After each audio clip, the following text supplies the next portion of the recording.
छत्तीसगढ़ की सत्ता पर अब भाजपा काबिज होने जा रही है। हालांकि भाजपा की तरफ से मुख्यमंत्री कौन होगा ये अभी साफ नहीं है।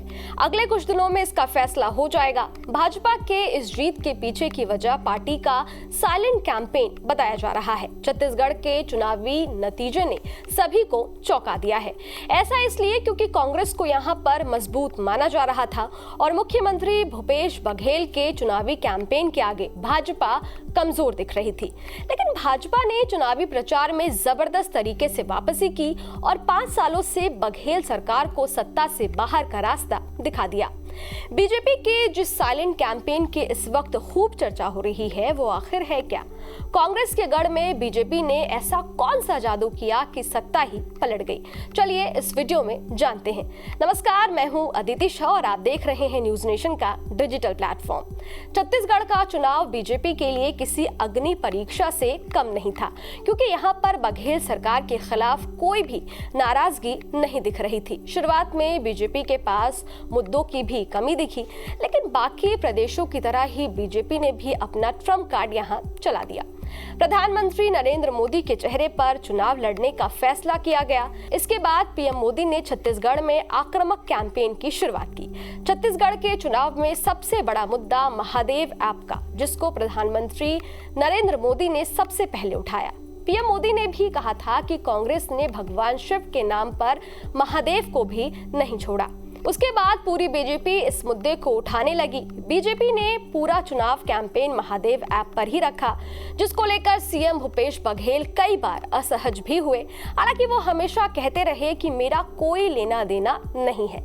बावजूद इसके बीजेपी माहौल बनाने में कामयाब रही। छत्तीसगढ़ की सत्ता में वापसी का सपना देख रही कांग्रेस के हाथ में कई मुद्दे थे, खासतौर पर गाय, गोबर और गौमूत्र का। मुख्यमंत्री भूपेश बघेल ने गौपालकों से गोबर खरीदना शुरू कर दिया था। बाद में गौमूत्र भी खरीदना शुरू कर दिया गया। दावा किया जा रहा था कि गोबर और गौमूत्र को खरीदने के कारण महिलाओं का वोट कांग्रेस को जाएगा, लेकिन ऐसा नहीं हुआ। कांग्रेस को 2018 में जीती हुई आधी सीटों पर हार का सामना करना पड़ा। छत्तीसगढ़ में हिंदुओं की आबादी 96% है। यही वजह है कि भूपेश बघेल ने हिंदुत्व का रास्ता चुना था। बीजेपी राम मंदिर का मुद्दा उठा रही थी तो भूपेश बघेल भी राम के भरोसे पर अपनी नैया पार कराने की जुगत में थे। भूपेश बघेल ने राम के वनवास काल से जुड़े स्थलों को दुनिया के पर्यटन मैप पर लाने की महत्वाकांक्षी योजना शुरू की थी। राम के साथ भूपेश बघेल कृष्ण की भी शरण में गए। उन्होंने कृष्ण कुंज योजना की शुरुआत की थी। राम और कृष्ण को लेकर भूपेश बघेल का सॉफ्ट हिंदुत्व बीजेपी के हार्ड हिंदुत्व के आगे टिक नहीं पाया। चुनाव के दौरान बीजेपी ने राम मंदिर का मुद्दा उठाया और चुनाव में जीत के बाद राम मंदिर दर्शन कराने का वादा किया गया। नतीजों से साफ है कि छत्तीसगढ़ के लोगों को बीजेपी का हार्ड हिंदुत्व ज्यादा पसंद आया। भूपेश बघेल सरकार सिर्फ हिंदुत्व के मुद्दे पर फेल नहीं हुई, हिंदुत्व के अलावा ओपीएस के मुद्दे पर भी कांग्रेस को पटखनी मिली। दरअसल पुरानी पेंशन स्कीम को छत्तीसगढ़ की कांग्रेस सरकार गेम चेंजर मान रही थी, लेकिन नतीजों ने बता दिया कि कर्मचारियों के बीच पुरानी पेंशन स्कीम की चर्चा भी नहीं रही। सिर्फ छत्तीसगढ़ ही नहीं, राजस्थान और मध्य प्रदेश में भी जिस ओपीएस को कांग्रेस तुरुप का इक्का मान रही थी वो फेल साबित हुई।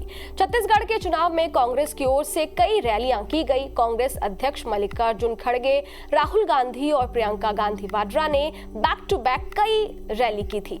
इसके उलट बीजेपी को चमत्कार की उम्मीद प्रधानमंत्री नरेंद्र मोदी और अपने बूथ मैनेजमेंट पर थी। बीजेपी का पूरा फोकस शहरी इलाके के साथ ही आदिवासी इलाकों पर था। 2018 में आदिवासियों ने कांग्रेस को एक तरफा वोट किया था, लेकिन पिछले कई साल से आदिवासियों का एक बड़ा तबका कांग्रेस सरकार से नाराज चल रहा था। बीजेपी ने इन्हीं आदिवासियों तक अपनी पहुंच बनाई और मोदी सरकार के काम को लेकर वहां तक पहुंचे। साथ ही आदिवासियों को बघेल सरकार की नाकामियों को भी पहुंचाया गया और यही सबसे बड़ी वजह छत्तीसगढ़ में कांग्रेस की हार की रही। खैर, ये वीडियो आपको कैसा लगा? इस वीडियो पर आपकी क्या राय है? कमेंट बॉक्स में जरूर बताइएगा। शुक्रिया।